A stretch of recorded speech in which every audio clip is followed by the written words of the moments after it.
Just have a great day. Hello, Mark. Mr. Pope, 1996. Oh, my gosh. What? Hey, let's give it up right here. This is my guy. Yes. I'm so happy to see you. Hey, gratitude is a skill, guys. But if you practice, will give you a joyful life regardless of your circumstances. No Filter Radio with Alan Cutler, brought to you by Quantrell Auto Group. QuantrellForLife.com. This is SEC basketball. I think we set basketball back, women's basketball back about 15 years today. With way both teams played, shooting under 30% from three, 30 plus turnovers. I wasn't paid to watch it. Wow. What a comment by Kenny Brooks as Kentucky lost 60-58 at Rocky Top. They never win down there. Have they won like 4 times or something like that? And it's amazing they were in the game. How do you win a game with 21 turnovers? It's awful. They actually out-rebounded Tennessee. And wow, when I saw that comment last night, Sean, I got to tell you, when he said, I wouldn't pay to watch the game, yet he said he was proud of his girls, and I think that's terrific. And I tell you, Kentucky's got a problem. I'm going to say this really nicely. Clara Strack is one of the best players in the country, period. And Jimmy, get clip number Sean, get clip number 2 ready, please. She played 34 minutes, 15 rebounds, which I really like because she didn't play well, yet she's still doing the other things, which I have a ton of respect for. Okay. And she had 4 assists, 6 turnovers. That's awful. Excuse me. Looked at the wrong line. Let me repeat. 15 rebounds, 4 turnovers, 2 steals, but was 2 for 7 from the field. Now, if Kentucky's going to beat a team like Tennessee, she's got to take more than 7 shots. She has a problem, and she's a great player. She really is. And Brooks really said it, and I'm watching it. And he's right. She is going to have to adjust. Now, there's no question she's getting a little more attention because, Key is out with the dislocated elbow. But this was a really strong comment. Now, there's 2 things in this comment. One, Brooks is saying, would you call more fouls? He said it without saying it. And 2, he's not wimping about that. He's saying that she needs to adjust. They are going after her. And she's going to have to adjust. Here's clip number 2. It's a really open, honest comment. And by the way, I'm going to guess the obvious. Strack is too good. I mean, she's really, really good, and she'll figure this out. But here's Kenny Brooks after Kentucky lost to Tennessee 60-58. Her jersey's being tugged and she's being pushed on, and but you know what? Obviously, that is the scout, all right, and that is what people are able to do. We've got to learn how to play through it. She's got to learn how to play through it and adjust. And I think it's been particularly difficult for her when she doesn't have her sidekick. Tiani takes a little bit of that physicality off of her shoulders, and so Jordan did a good job tonight, but I wouldn't pay to watch that game. I wouldn't even streamed it. I would have turned it. Just the level of just crashes and everything that was going on. So that's twice he said he wouldn't have paid to watch the game. Okay, and look, they're going after her, and it's working. So guess what? She's going to have to adjust, and it's going to be fascinating to see how she adjusts. She's just too good. She's going to play pro ball forever. I mean, I really thought she had a shot about being a first-team All-American. And look, it kind of reminds me of a hitter who comes up in the major leagues, and after about 6 weeks, guys hitting about 305, 315, 320, and all of a sudden you go around the league a second time, and they figured something out. Maybe you can't hit a low outside curveball or something, whatever it is, and all of a sudden it's not like you hit 100, but your average dips to about 290 or 280, and then you have to adjust. And if you don't adjust, your career might not be the same, or you might go into a slump for a long time, but you got to figure it out. And Brooks is talking to her about it, and she wants to do it, and I think she's strong, and she hustles, and she runs. But I love the fact she's been in a slump, and she still had 15 rebounds. That tells me a lot about Clara Strack, the person, which says, okay, I'm not scoring, but I'm going to do anything I can to help my team out. Now, here's the other thing. And, Sean, I don't know if you're in tune to what I've done gazillions of times. I keep on talking about free throws. I don't care what Tennessee shot. For a second, I don't care. don't care. You got to take care of your own business. Kentucky, once again, sucked at the free throw line. Okay, they were 16 of 25. That is 64%. So they had 21 turnovers, which is ridiculous. They slightly out-rebounded Tennessee, but they shot a paltry, in my opinion, 64% from the free throw line. Now, if you hit 20 of 25, that's 80%. You win the game by 2 points. To ask a team to shoot 2 more, it's still below what I think is still bad. I've said this forever. Teams should be able to shoot 75% of the free throws. They're free throws. So as bad as Kentucky played last night, they did have a lot of toughness, by the way. Let's give these young ladies a lot of credit. They hit 18 of 25, and it's a tie game. They hit 19 of 25. That's 76%. And what's my magic number? At least 75%. So with all this stuff, Strack getting pushed around, Strack not handling it, Strack need to be adjusted. Strack, who I bet she still ends up being first team All ACC because I think she's going to adjust. With all of that, they hit 3 more free throws and they win a game. And their out of bounds play with 2 seconds to go was strange. And I'm watching them going, what the blank? Look, Toni Morgan is spectacular. She is spectacular. And it looked like she couldn't get the ball in, and there were too many of the Kentucky players standing around not helping her out enough, which I thought was really bad, and they had a play called. She couldn't do it, so she tried to, I think. And I got to tell you, Sean, this was really weird. I don't know if you saw it. It looked like she tried to throw it in between the legs of the Tennessee player. I don't know if I've ever seen that before. and the Tennessee player kind of blocked it. And then there was only 2 seconds to go, and boom, nothing happened. Then there was no shot, no nothing. And I'm going, that is strange from a young lady who has been spectacular. And by the way, she had 6 turnovers. And if you think about it, Strack and Morgan, well, they hold the ball a lot, and they had 10 turnovers. Overy had 5, so he had 3 players. Well, he basically only plays 5 players. Lexi Blue plays 17 minutes. Carol, the freshman, who's got a lot of potential, played 3 minutes. So that was very strange. You know, strange happened today in the show. Jimmy can't be here, so Sean filled in. And I have this thing, setting the thing up at home. I like to set it up as early as possible, but Jimmy doing the show with Matthew and Jimmy, you know, he's got to do the show and that kind of stuff. But Sean filled in for him. And I logged on, about 53, 54, and there's Sean at 55. Now, 3 minutes when you're setting something up when you're as bad as I am with equipment. And by the way, this setup, were you laughing at me, Sean? No, a little. Have you ever met anybody worse than me with equipment? There was this chimpanzee once that was close. Like I said, that's enough. So the extra 2 or 3 minutes means a lot. Now, Sean, you're old. How old are you? I'm 50. You're 50. Okay. Mm-hmm. Jimmy's 33? Yeah, something like something like that. 33, 34, yeah. Okay, so Jimmy does the show with Matthew, yet he can't log me on to 57 if I'm lucky, if not 50. That's normal. And I'm going, Sean, why can you do it that much earlier? And Sean tells me you have a better bladder than he has. Yeah. I think he bails as soon as they say goodbye, Jimmy takes a rush to the bathroom. Now, you're the boss, right? Mm-hmm. Yes. And you get him to get me on and then go to the bathroom. Can you make this executive decision based upon me pleading for your help? I can try, but you have to agree to come clean the studio if he has an accident.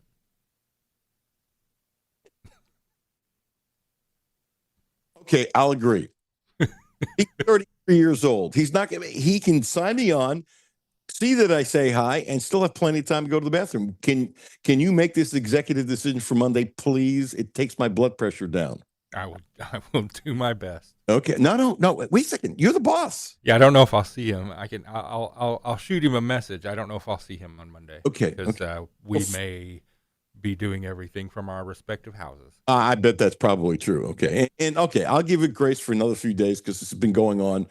Have I been doing the show from the house 2 years, whatever it is? So it's been a long time, but yeah. But the difference is just humongous. Okay. Let's get into the show. Now, folks, you heard it. He's going to try a veterans today. Veterans in a no filter show. Gene Abel, Chip Rupp, Jonathan Davis, all no filter, all fun conversations. So looking forward to all of that. By the way, one or two little quick tidbits for the women. They've slumped terribly since Key went out. I think everybody knows that. And they're 3-3 against AP ranked opponents this year, and they're going to slip a lot. And that's okay. And by the way, I still think they're going to have a hell of a season, and I think Brooks is doing a hell of a job. And he needs more out of his bench, but doesn't play many people off his bench. So that's always been a baffling thing to me, because you got Obi playing 36 plus, Hassett 38 plus. Looks like she's found her shot, which is huge, huge. Strack 34 plus, Morgan 39 plus, Boone 31 plus, and then Blue 17. And Carroll, the freshman's got a ton of potential, played 3. So I look, it's his style, and God bless him. He's going to the Hall of Fame. And Jimmy, I'm not going to the Hall of Fame. I just don't understand why he doesn't develop more of a what? Bench. That's me. That's me. But he made a good comment about that the other day. He says, it's not just about scoring. Do some things. Do some things. Like Trent Miller the other day when he came in, 2 quick fouls, right? Pope stayed with him with what I thought was smart. I thought it was really smart on his part. And he ended up getting a huge rebound. So look, steal, whatever. A couple games ago, Cam Williams didn't have a great game, but he made a big steal and dunk that was huge. And so sometimes a play here or there makes a difference and improves what your stat sheet is. Want to mention Deion Walker. And you know, Sean, I really don't like criticizing the people at KSR, contrary to what people think. I don't lose sleep over it, but, you know, I did a moratorium. I said I'm going to do my best not to criticize. And by the way, I compliment him too. But they did something this morning. It's just wrong. So, you know, I point things out. They do the same thing. You have comments, this, that, and other. It's not personal, but they're wrong. So Jimmy will tell you that I talked ad nauseum around the draft and then after the draft that the NFL was really stupid when it came to Deion Walker. He had a broken bone in his back.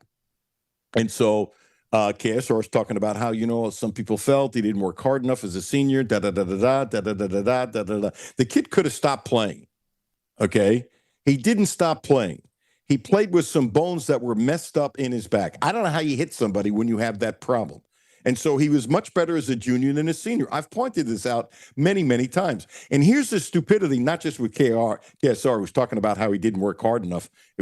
I'm sorry, guys. It was a ridiculous comment. It really was. But here's where the NFL is much worse than KSR. You have doctors. They spend a fortune on this thing. Okay. You bring people in for exams. You have doctors look at all kinds of stuff. He should have been a first-round draft choice. I said it at the time. It was pretty obvious to me. Look, if he had a great year, there was some talk and things changed and all that kind of stuff, that he could be a top 10 pick, because there aren't a lot of human beings that big who can move. He's 6'7" and 330 pounds. To say he's massive, it probably isn't big enough.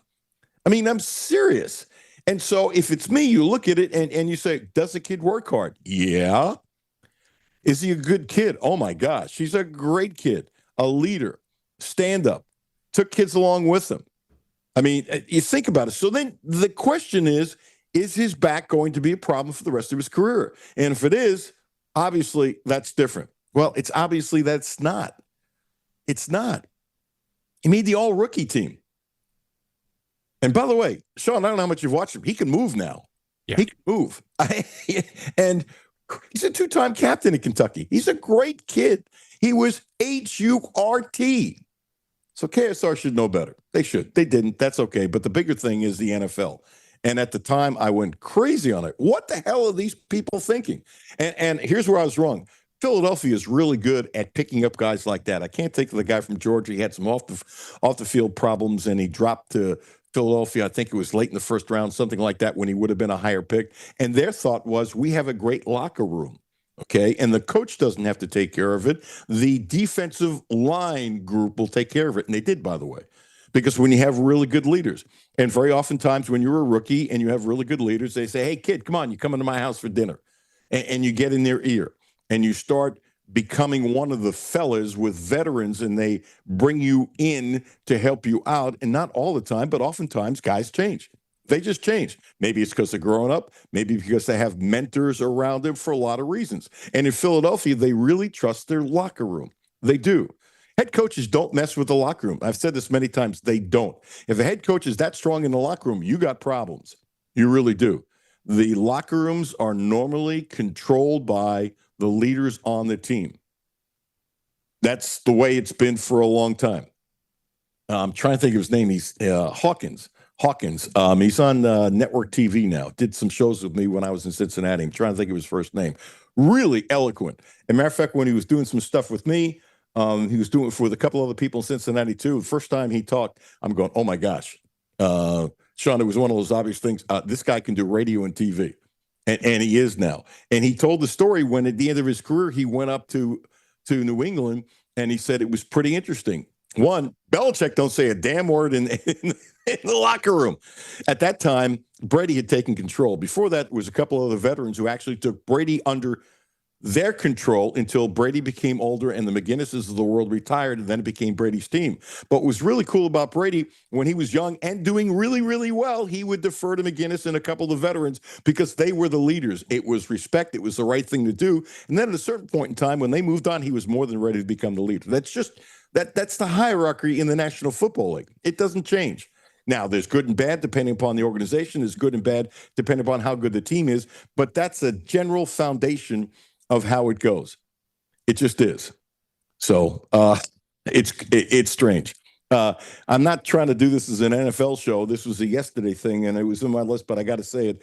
This was so freaking stupid. It is amazing to me how men or women, but mostly men who are gazillionaires who don't know a damn thing about people and don't know a damn thing about how to run a team. And when they stick their nose in, they often do really stupid things. I think his last name is Pegula, Pegula. He almost never does press conferences. He's the owner of Buffalo.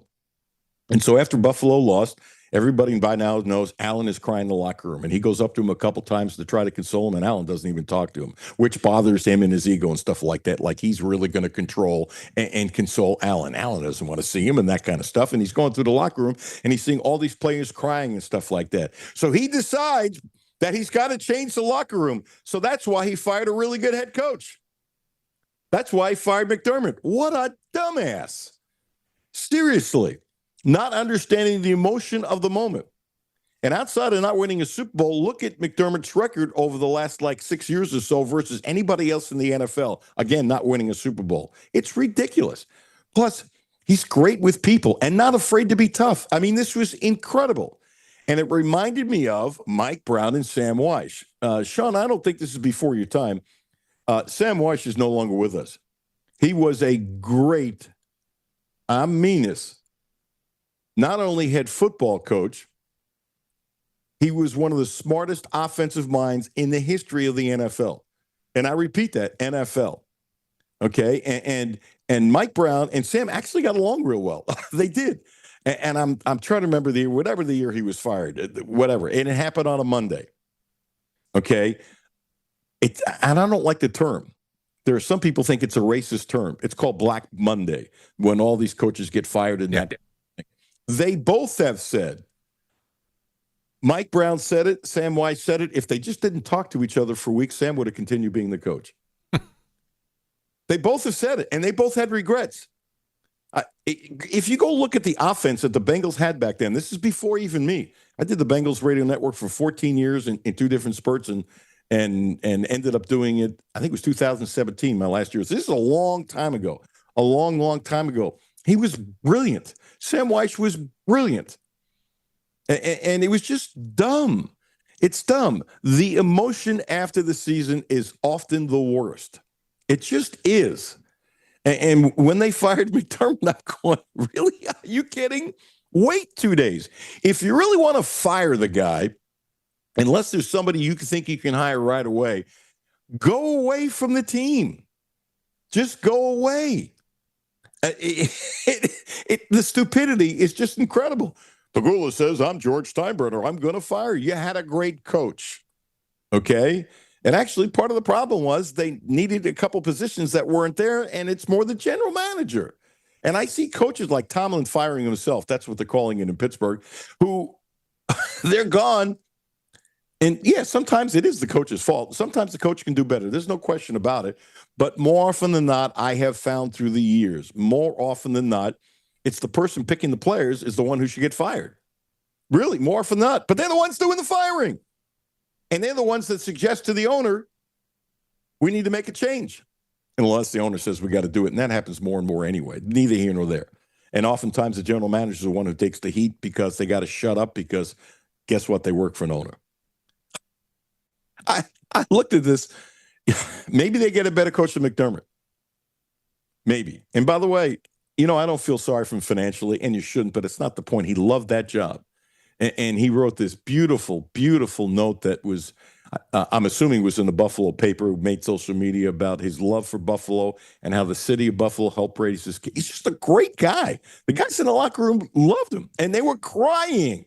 They were crying and ripping Buffalo. But I'm the owner, so I decided I can't have a locker room like that. Do you know anything about a damn locker room? I can't believe it's 23 and I'm talking this much about Buffalo. Just stuff that ticks me off. Did you see what they did in Pittsburgh?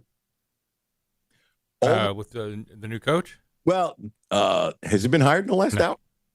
No, not that I've seen. I was wondering if you knew something I didn't. No. I was wondering if you knew something I didn't know. Omar Khan, the general manager, told the coaches, clean out your offices. Yeah. Get out of the building. And it sounds harsh, but it's not. Have you experienced this, by the way, in your career? I can tell you, I know this factually. When somebody gets fired, for example, at 700 WOW, they fired Paul Doherty. Mm-hmm. It didn't make any sense. No. When they gave him the job, Doc was a great writer. And when he started doing sports talk, he wasn't very good. And he said, I'm not a sports talk show host, but he was no filter in his own way, and he's a really smart guy, and he got better and better and better. And by the way, Sean, his ratings ended up getting better and better. But they had this money crunch, which they've had in that chain. I was part of that money crunch, whatever. It just what it is. And he wrote a column on this. Now, Paul Doherty is really respected up there. He's retired now. Really, really, really respected. And Sean, even though you're down here, I think you know that in Cincinnati, how respected he was by everyone. You know what they did to him when they fired him? They walked him out of the building. Yeah, security escorted out. Yeah. And so it sounds awful.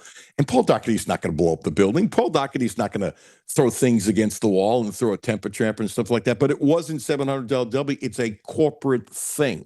Mm-hmm. Guy hired me in Pittsburgh, Jim Hefner, who went across town to become from news director to station manager. When he quit, to get back in the building to get his things, which didn't make any sense because they kind of put it in the box, but they let him go down to his office. Forget about that. It just didn't make any sense. Somebody high up in management met him at the door, went down the elevator with him, walked him in his office, made sure he got everything, and walked him out of the building. Yeah. Don't want him stopping and talking to other employees or taking staplers or reams of paper or anything like that. But it was a Saturday morning, but your point's well taken. Back then at KDK, there probably weren't 8 people in the newsroom, but you're right. It sarcastically, you're right. Might as well finish doing NFL stuff. John Harbaugh got $20 million. I want you to guess, Sean, how much money after taxes he's putting in his pocket? Lower. So probably 7.5. Did you see this story? No. Just New York tax rate's really high. Oh man, dude, that's really. Am I close? It's not exactly right, but you're so close. I'm giving you a bullseye. Seriously. Okay, so he makes $20 million a year. It's a $100 million contract. And by the way, I don't think he gives a crap because he's worth millions. He wants the job. Yeah. At that point in time, if you want the job, what do you want to go to Cincinnati? Well, first of all, they wouldn't pay you $20 million a year, but if it is, the taxes would be much less. Not the point. You do what you want to do. Uncle Sam takes $7.4 million. Yeah, right off the top. New York State takes $2.2 million. So you're almost at halvesies right there, right? Yeah, you're about 43%. No. It's higher than that. FICA is $300,000. Aha! Don't forget about New York City has their own local tax. That's $775,000. The agent fee is the lowest of all. It's only $600,000. So that's 3%. And by the way, that's an average percentage in these contracts. And that's one of the things I've complained about. His net income is 8.7. 8.7. But he's going to make $8 million. You got to pay the agent and that kind of stuff. Whatever. But the point being, it's crazy. One of the things I've complained about at college with all these agents out there, and this is awful. They haven't done it to these kids. It is awful. It is awful. It is awful. It is awful. This is not the first time, not the 10th time I've said it. They need to set up something so an agent can't agree to tell a player that we're going to pay you, you're going to have to pay me 10% or 15%. I've heard stories where some are taking 20%. It's disgusting. It's absolutely disgusting. Anybody who represents a player in college should, sometimes the college people say, oh, we can't copy the pros because it's the pros. BS. You do what's right. You do what's right. It's not a matter of copying. It's a matter of saying maybe somebody else does a better job. Yeah. What's funny about Harbaugh, just to circle back to that, 95% of his job takes place in New Jersey. Their training centers in New Jersey. They play their games in New Jersey. Corporate offices in New York, though. Sean, Jersey taxes are higher. Are they higher than New York City? Yeah.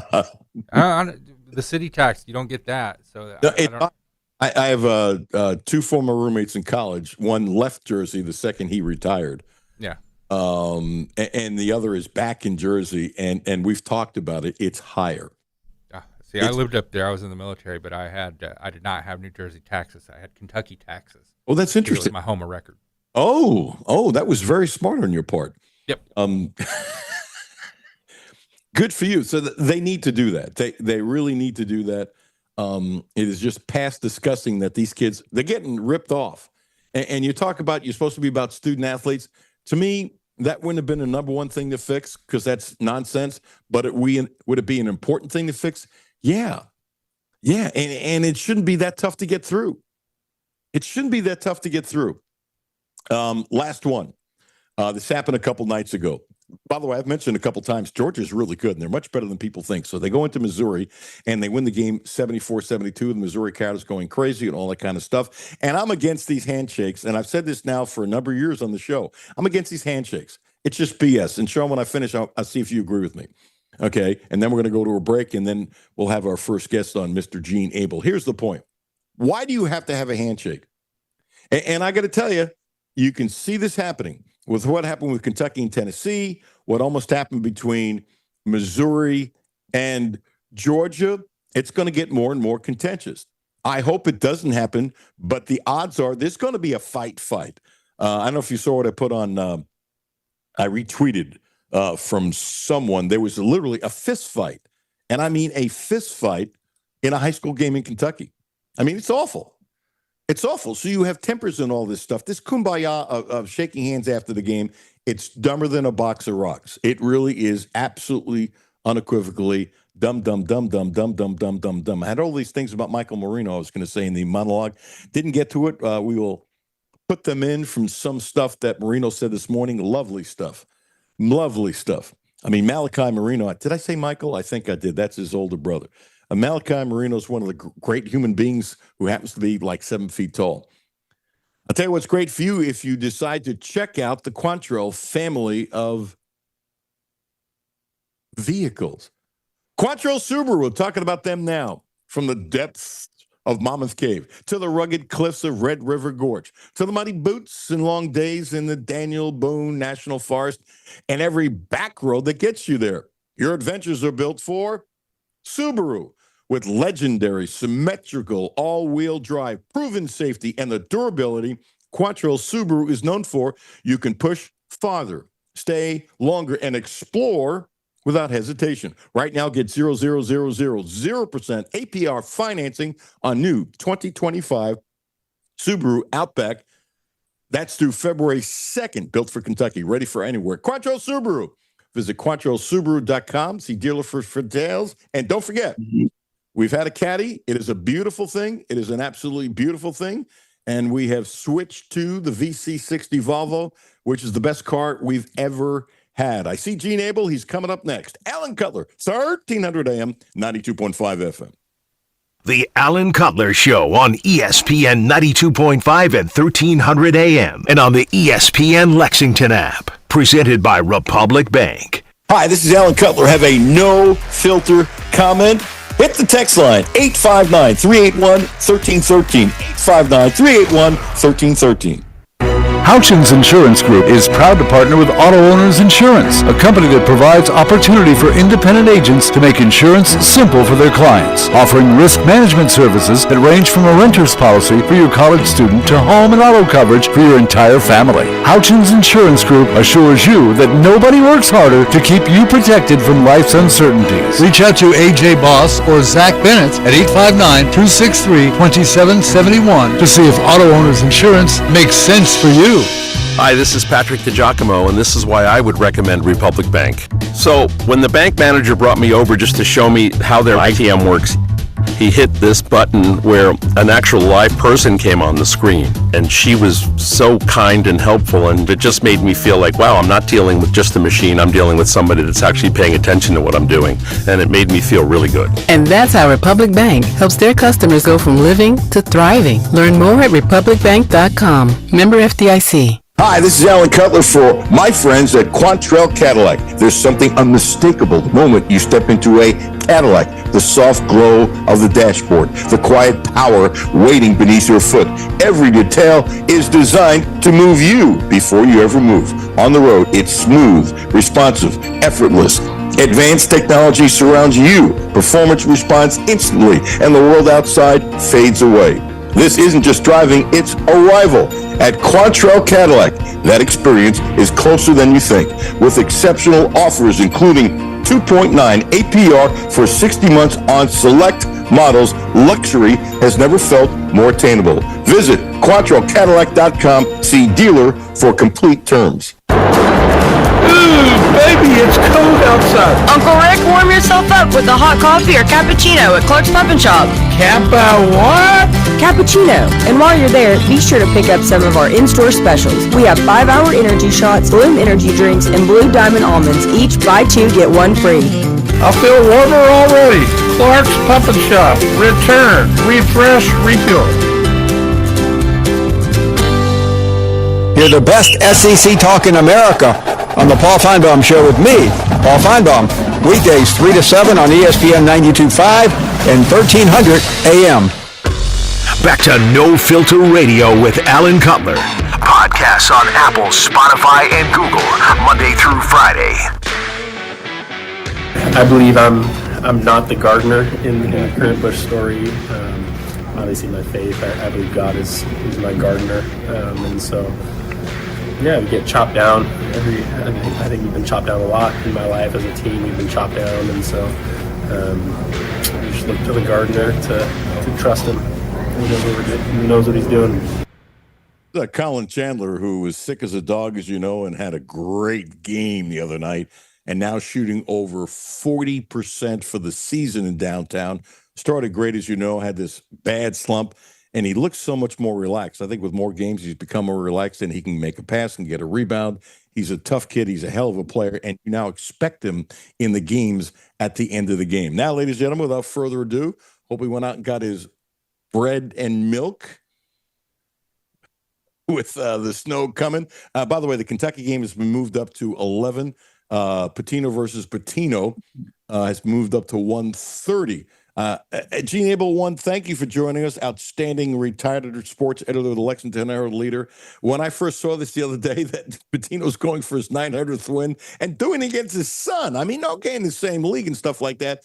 But, so the odds were less than 10%. But even still, I mean, it's like the basketball guards reigning on top of the Patino family, no?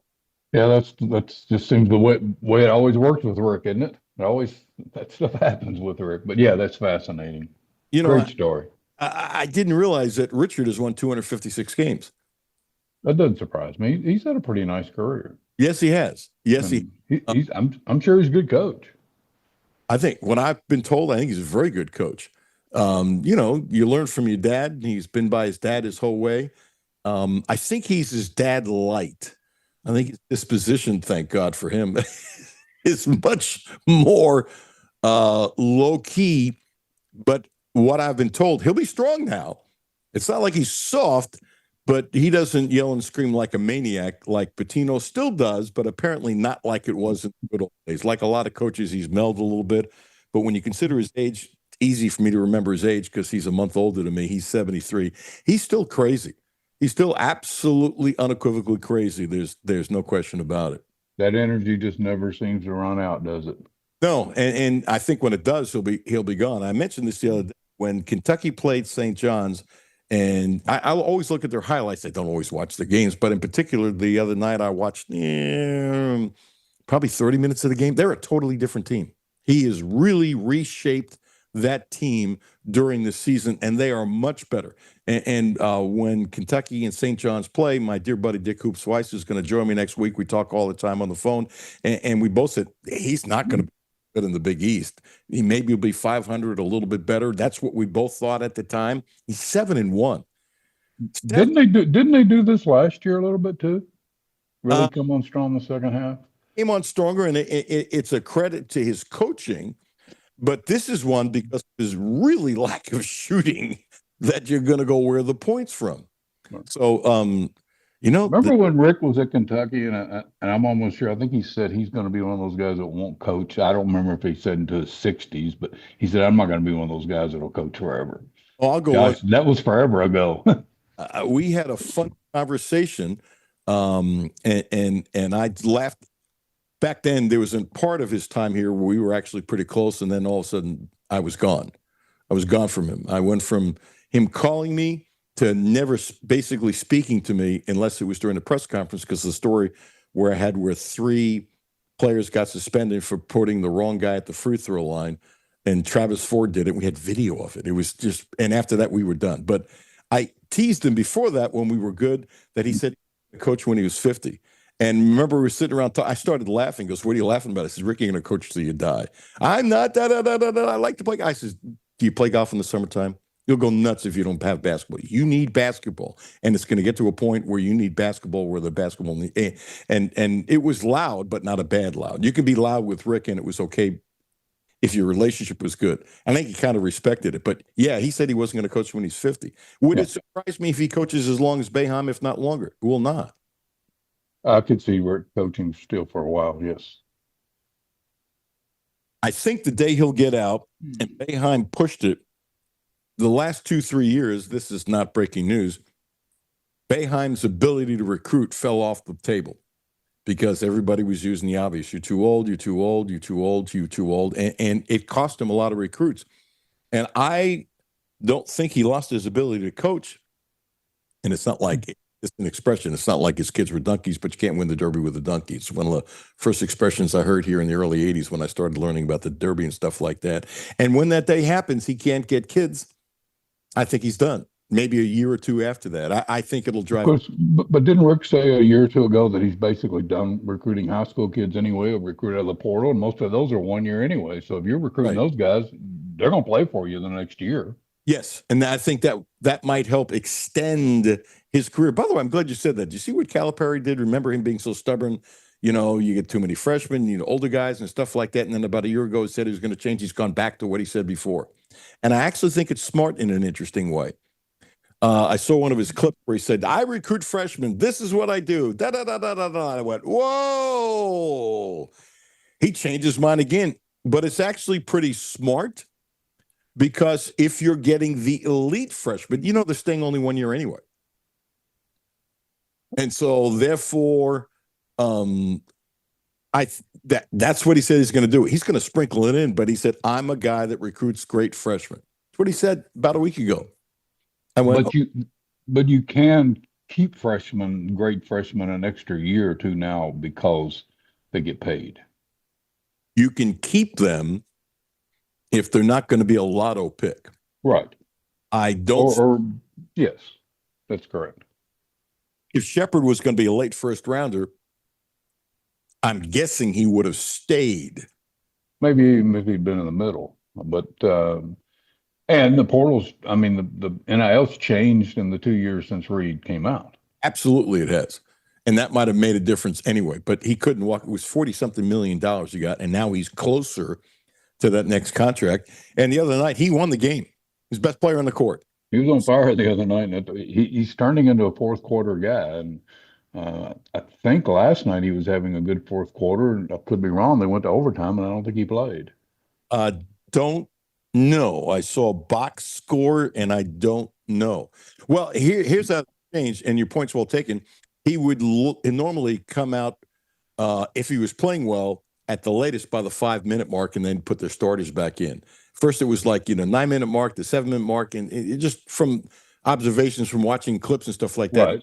Right. And so the other night, he ended up playing more minutes than anybody else on the team because they couldn't take him out. And the coach was smart. He said, "I'm not taking my best player out." Yeah, what's happened in several games. I mean, basically, when it gets down to the last 7 minutes, then you throw out all those rules and you play the best player.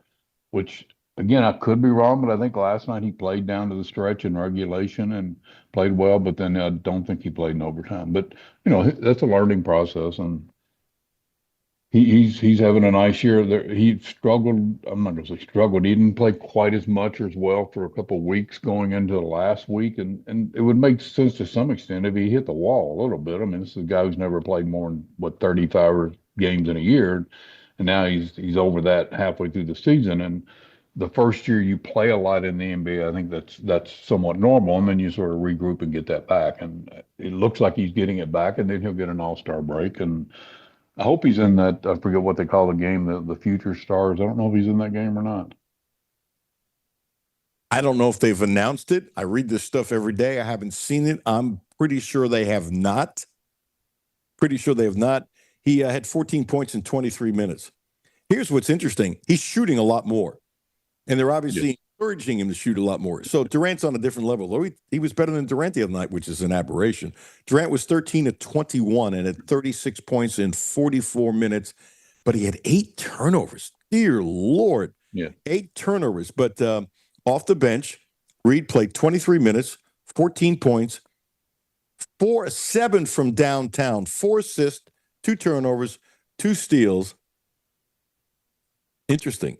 And Reed makes it easier for Durant. Durant said that. I mean, when he's got another scoring threat on the other side.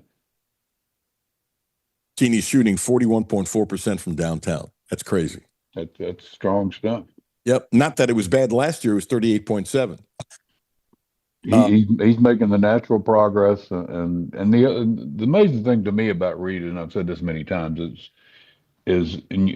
people thought this would stop in high school. They thought it'd stop in college, and it still hasn't stopped in the NBA. He picks up assists. He picks up rebound. The other night, not last night, in their previous win against San Antonio, he had a really nice game off the bench and had 12 points in the fourth quarter. But the biggest play of the game was when they're I forget the guy's name, the three-point shooter who already had 8 shots, had a wide open 3-point shot in the corner in the end of the game, and Reed ran over and blocked the shot. That's funny. It's amazing. It's funny you should say that. I mentioned that block shot the day after the game yesterday. And not only was it a block shot, but you saw it where he went to block the shot. Yeah. He learned a long time ago. I've never heard him say this, but he's smart enough to not go at the kid's hands. He goes about a foot in front of the hands, and he can leap, so he gets the ball right after the release. And there's very few people that do that or do it instinctively, but his instincts are beyond the charts, off the charts anyway. Marino met with the media this morning and said a couple things that are worth sharing. One is, Travis Perry's coming up tomorrow, and the game's at 11 o'clock, not 12 o'clock. And he said, Travis is my guy. They went to Italy together. I think people forget in that All-Star thing. That's where they really, really bonded. And then he brought up, and I had forgotten, that Travis ended his junior year in the Sweet 16. In the Sweet 16, yes. When he said that, I went, oh, yeah, I think I was there. And I had forgotten about it. And he said it's going to be weird seeing him in red. And I wonder how emotional Travis will be, and can he be calm? I mean, to me, the most disappointing team in the Southeastern Conference this year is Ole Miss. I just assumed, because I think Beard's a hell of a coach, I just assumed by now this would be his best team, and it ain't working.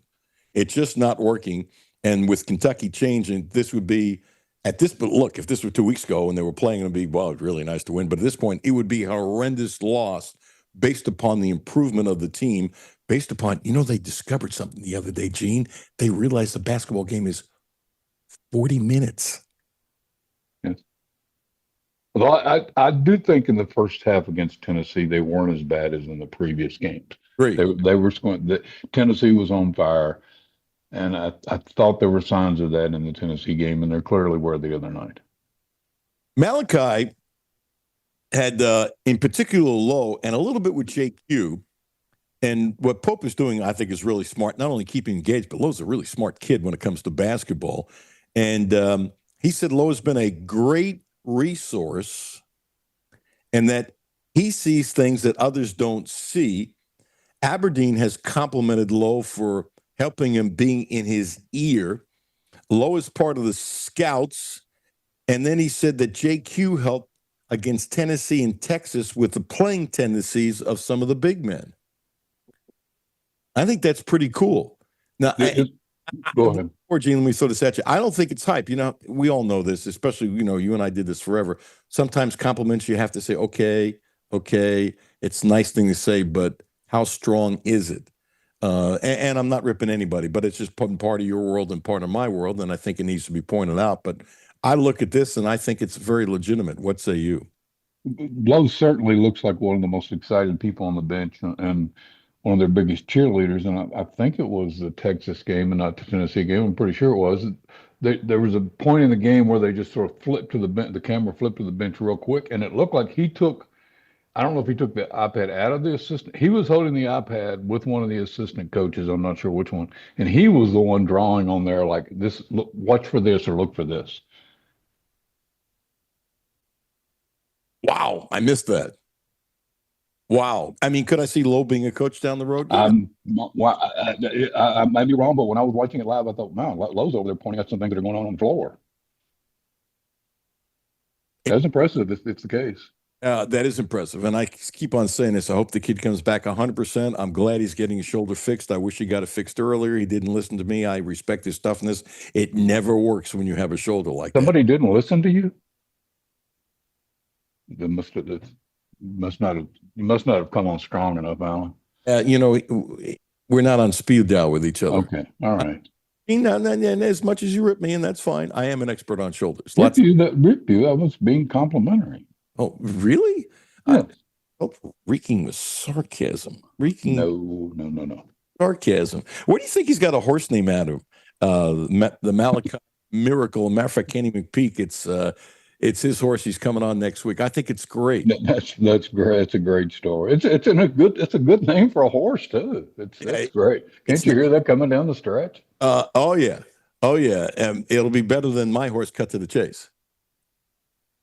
Wow, that's pretty strong. That is a great story. Kenny McPeak, he was on top of that because you have to do. I think you have to do that naming process real quick, and he was right there and ready to go. By the way, I don't own the horse. And I didn't even interested, but it won a race, and we stick it in the open all the time. Cut the stretch. I once owned like a ninth of a horse, like 35 years ago, and I never even saw it run. But anyway, and you paid monthly.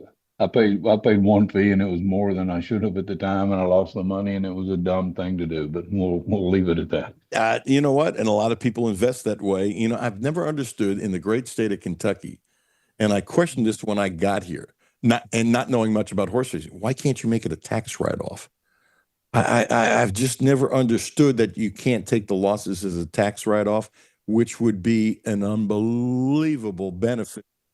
And of any state in the world where it should be available, it should be in Kentucky. But just very good point.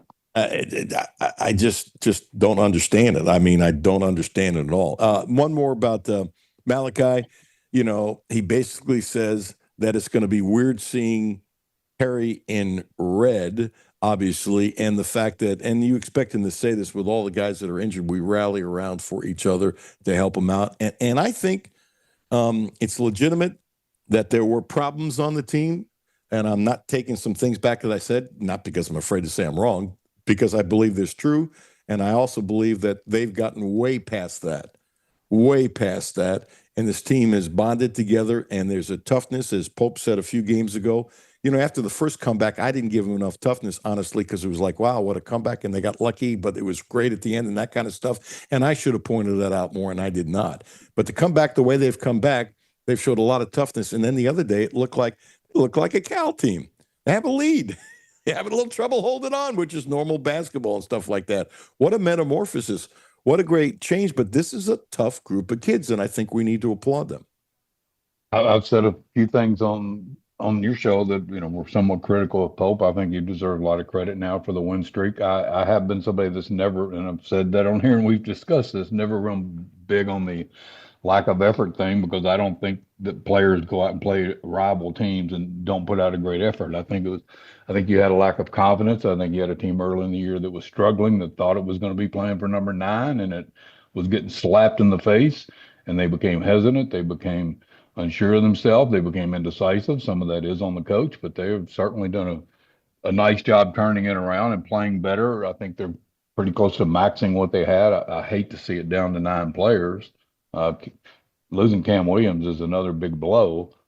I mean, there's a point where you can only lose so many. And when I watched the women last night, I heard Brooks's comment on earlier on here, and that was very interesting. But the first thing that hit me when I was watching them last night is my goodness, how much they miss Key, which has been going on for a couple of weeks. And I'm thinking, okay, they're not the same team without Key, which makes sense because she was very, very versatile, very creative. Pope's now playing without 3 players, and he's been playing most of the year without 2, and at other times without 3 when Mo was hurt. And you just can't keep doing that and not take a hit. And turnaround has been very impressive, and boy, they got a tougher road next week. Yeah, I think it's going to be interesting to see how they come out of that and then play after that. If they could win one of the 2, that'd be great. Let me flip on you. It's become one of my pet peeves, not for my entire career, but since before I retired from TV, 8-10 years or something like that, I now believe, and I've believed for all this time period, that the shaking of hands after games is just stupid. And one of my things in life, well, we've always done it this way, so let's continue. It's one of my least favorite expressions. And so, you know what happened. Looking at the pictures, Tennessee and Kentucky could have been worse. Glad it wasn't. Although that happened before, that was going to happen anyway. Yeah, I didn't predict it, but it's not surprising. And you've covered a lot of games at Tennessee. It's a great crowd. It's a rough crowd. They can't stand Kentucky. It's a really.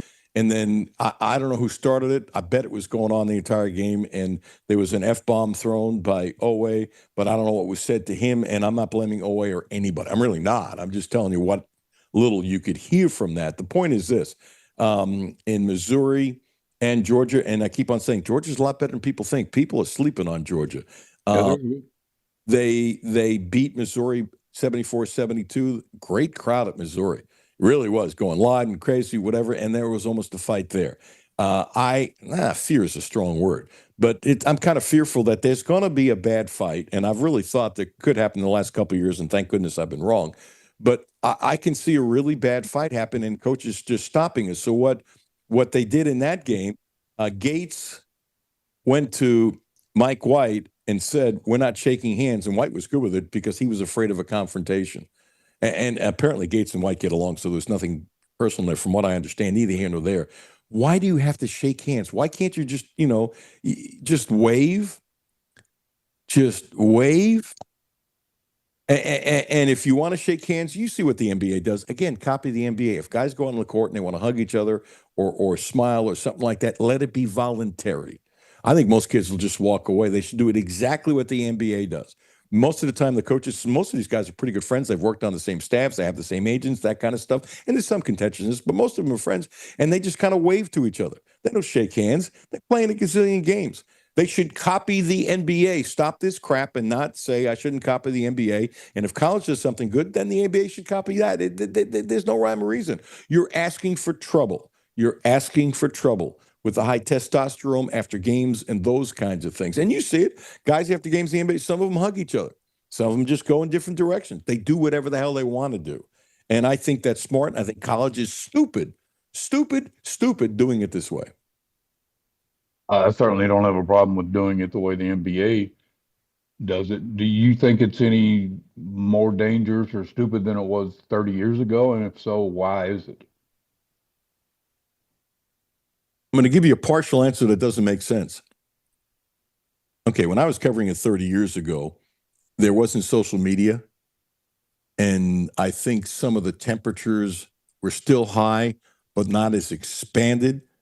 As bad as fans could be in stands then, they're bad now, but I think it's amplified some because of social media. So look, there was hatred between Kentucky and Tennessee. Maybe you were there. This is before my time, when oranges were being thrown between Kentucky and Tennessee. And I finally found out the story years ago that actually Kentucky started it. The Kentucky started what? Or the oranges at Tennessee, and then Tennessee started again. I got it from a player. I'm trying to remember who. It was. I don't know. I mean, I was going when Ray Mears used to come out on that unicycle and ride around before the game in Memorial Coliseum, but that was weird. That was wild. And I never saw that, but I know what you're talking about. This was Kentucky was the first one to throw oranges, and then the player who it happened to. I'm going blank. He did my show about 3 years ago or something like that, and then Tennessee got it back, but that got more publicity. But for example, if that was today with ESPN. And I don't care if it's Kentucky fans or Tennessee fans. I'm not ripping either one. Kentucky fans or Tennessee, and they're throwing oranges. It's the lead story on ESPN. It becomes a bigger story. It becomes a national story. And because it's worse today, because of the publicity that you get on ESPN and or social media, it has amplified it, not a little, but tremendously. That's why I think it's worse. But I didn't want to negate the fact that there were hard feelings back then. There's no question there were hard feelings back then. I think it's worse today. Social media is obviously changed many, many things in that direction.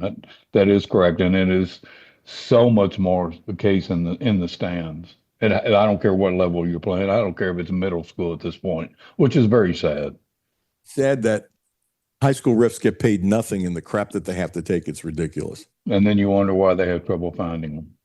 Yeah, well, I don't wonder why they have trouble finding them. I know why they have trouble finding them. Well, I haven't been to a high school game in a while, but my first year after TV, I did a little play-by-play, mostly for Madison Central, some for Madison Southern, and no disrespect, but there were no young officials. There were no young officials. They don't pay any money. Kids don't want to do it. They don't want to spend a couple days, nights a week. They're young and that kind of stuff. I'm not blaming anybody, but you need young officials, and they have a dearth and a tremendous lack of officials that you can start in high school. And you know this. There are guys that move up and move up and move up, and we're about out of time, but I have a theory about how to change officiating.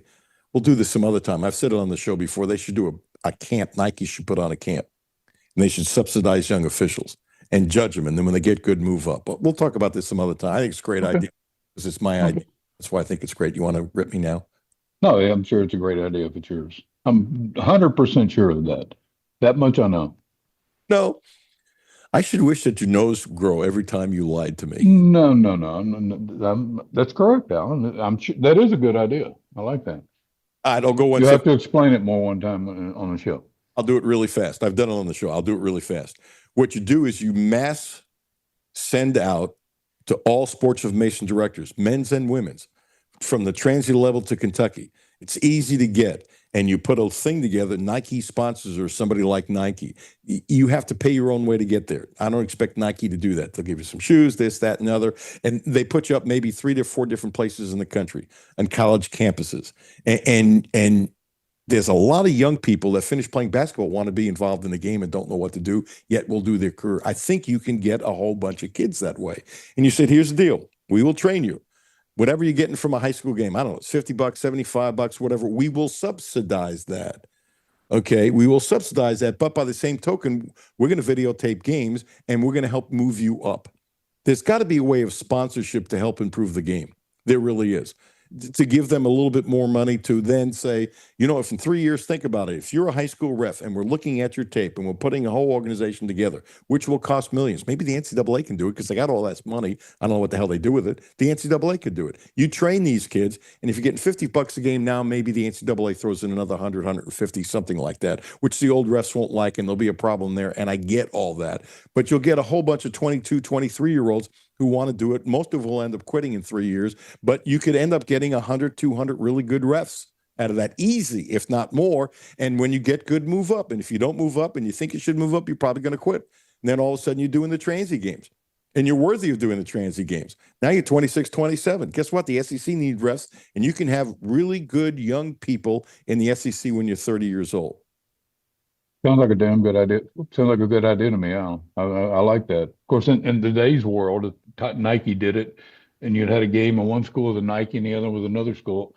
other team. If the Nike team won, they'd be accusing them of cheating, and you'd have a war over that or something. But anyway, that is a good idea. I like that. Crazy thought, and I like yours too. And can't you see in today's world? Last one, did you see this? This is nuts. So the kid is Bediako, whatever, is going to play for Alabama tomorrow. And he's really not a special player, but that's not the board he's playing. And I don't want to get into the whole debate now because I got to move on. But I just want to throw you this to have the comment on that. Did you see what Todd Golden said? Hey, he shouldn't play, but we're going to beat their blank anyway. I did not see what Golden said. So he is going to play tomorrow. Is that correct? Oates has said he's playing him. I wouldn't underestimate how good I don't think he's going to be a difference maker, but I think he's probably a pretty nice big body in there. He's an older man now that he can impact games. I bet he gets double-digit minutes off the bench. That's going to be real interesting where that goes. Yep. Hey, anything else in your cranium that we didn't talk about, Gene? No, I did see. So let me ask you, do you know the answer to this? Why does football plays, 12 games and you get to play 4 and you get a red shirt? Why in basketball, when you play 28 or 30 games, are you not allowed to have a certain amount of games in a red shirt? Great question. I like it. I don't have an answer. I mean, well, that would certainly come in handy for Kentucky right now for about 4 games. But well, that's a great point. This is even worse, Gene. I never even thought about it.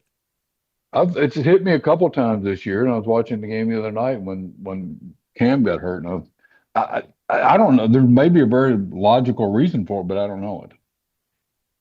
No, I think my guess is it's being overlooked. That's really good. Ooh, you threw me for a loop. I like that.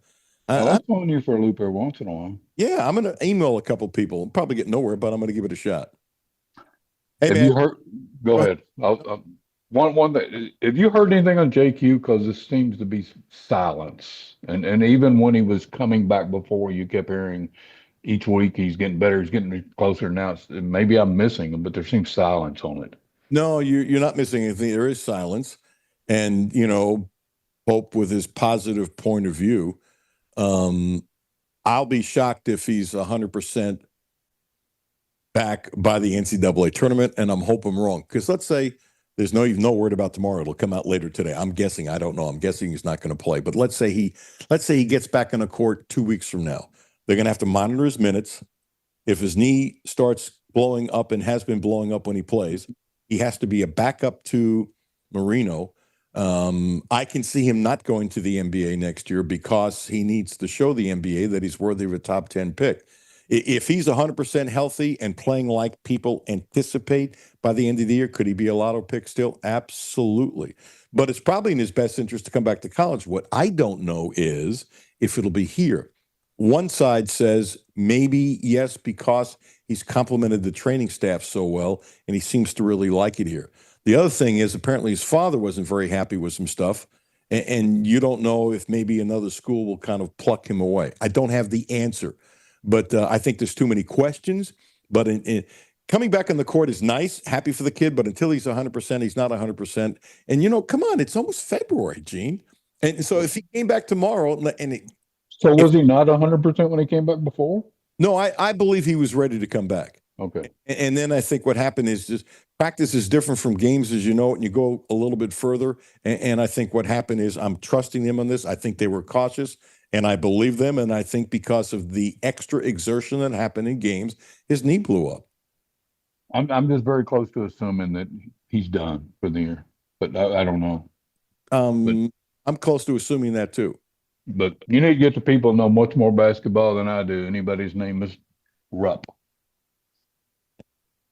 Hey, maybe Chip will join us coming up next. All right, take it. Look at you with a segue, Gene. You got a radio career in front of you. Yeah. How's it pay, buddy?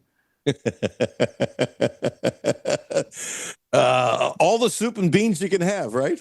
Yeah. Hey, take care. Stay warm. All right. You too. Get through it all. Always fun talking to him.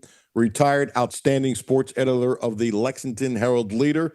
Coming up next, Chip Rupp, then Jonathan Davis, a day of veterans, who I'm honored and pleased.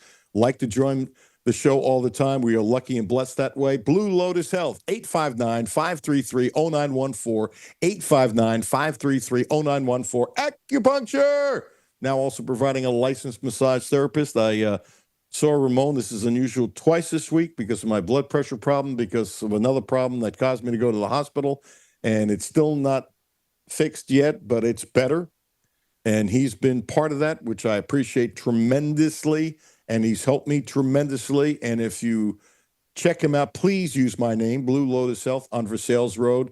He's helped me in many, many, many, many different ways. Blue Lotus Health, 859-533-0914. Chip Rupp coming up next. Alan Cutler, 1300 AM, 92.5 FM. No Filter Radio with Alan Cutler, brought to you by Quantrell Auto Group. QuantrellForLife.com. Hi, this is Alan Cutler. Have a no filter comment? Hit the text line, 859-381-1313. 859-381-1313. My name is Terry Schultz, CEO for the Rutherford County Area Habitat for Humanity. Republic Bank has really been a game changer. They have invested not only financially, but time to really listen so that we can move our mission forward. What I like about Republic Bank is they've come in asking, what are your needs? And I don't know that you get that any other place.